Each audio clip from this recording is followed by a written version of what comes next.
공항, 항만, 원자력 발전소 이런 것들 국가의 정말 중요한 시설들이잖아요. 근데 이런 시설의 경비를 만약 민간 기업이 맡는다면 아무나 할 수 있을까요? 당연히 아니겠죠.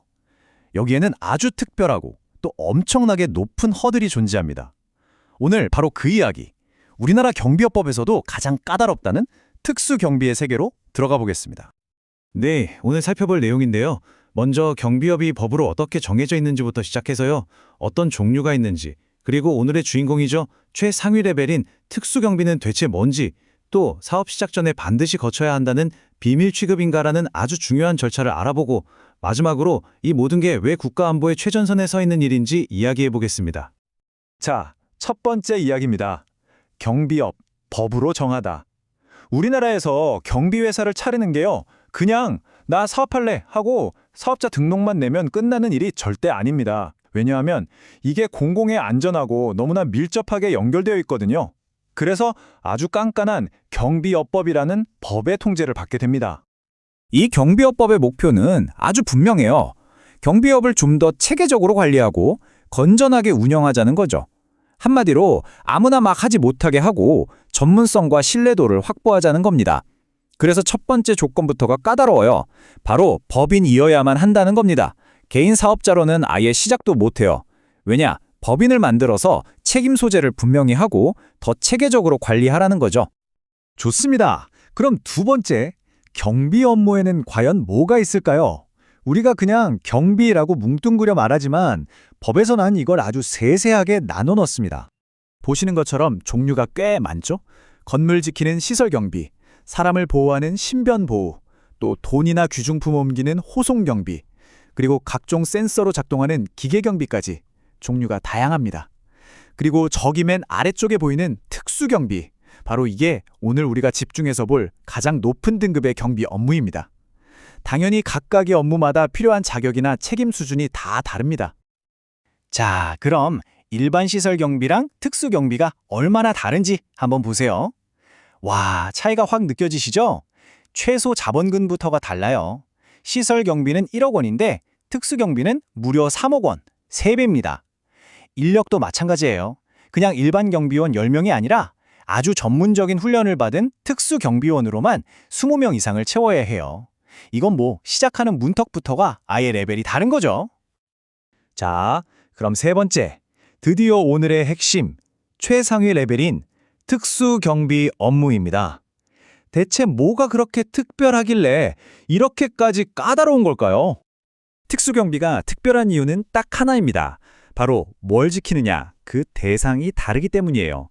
동네 상가나 아파트가 아니고요. 여기 나오는 것처럼 공항, 발전소 같은 국가 중요 시설을 지키는 겁니다. 이런 곳들은 만약에 무슨 일이 생기면 그냥 한 건물이 마비되는 수준이 아니라 나라 전체가 흔들릴 수 있잖아요. 바로 그런 곳을 지키는 게 특수경비의 임무입니다. 네 번째 이야기입니다.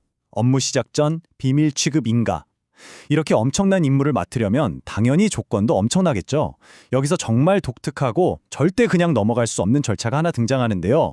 바로 회사를 차리고 영업을 시작하기도 전에 그 이전에 반드시 통과해야만 하는 관문이 있다는 겁니다.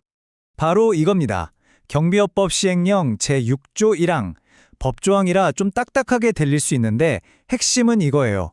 첫 업무 개시에 신고를 하기 전에, 그러니까 사업을 시작한다고 신고하기도 전에 시도경찰청장의 비밀 취급 인가를 받아야 한다. 이게 무슨 말이냐면요. 자본금도 다 맞추고 사람도 다 뽑고 모든 준비가 다 끝나도 이 인가를 못 받으면 그냥 문을 열 수가 없는 거예요. 시작조차 못하는 거죠. 그럼 이 비밀 취급 인가는 어떻게 받느냐? 절차가 정말 복잡합니다. 보세요. 먼저 회사가 저희 보안 측정 좀 해주세요 하고 요청을 합니다. 그럼 이 요청이 경찰청장을 거쳐서 어디로 가느냐? 바로 국가정보원, 국정원으로 갑니다. 그럼 국정원에서 직접 이 회사가 보안상 문제가 없는지 샅샅이 뜯어보는 보안 측정이란 걸 하고요. 그 결과를 바탕으로 다시 시도경찰장이 오케이, 인가해줄게 하고 최종 도장을 찍어주는 방식인 거죠. 그냥 서류 한 장 내고 끝나는 게 절대 아닌 겁니다. 자, 마지막입니다. 국가안보의 최전선. 아니, 민간 회사 하나 허가 내주는데 왜 국정원까지 동원해서 이렇게 복잡하고 엄격하게 구는 걸까요? 그 이유는 결국 처음으로 돌아갑니다. 이 회사들이 대체 무엇을 지키는지를 생각해보면 답이 나옵니다. 법에서 말하는 국가 중요 시설은요, 그냥 중요한 시설이 아니라 국정원장이나 국방부 장관이 이건 정말 중요해 하고 콕 찍어서 지정한 곳들입니다. 공항, 항만, 원자력 발전소 같은 곳들이요. 말 그대로 나라의 신경망, 심장 같은 곳들이죠.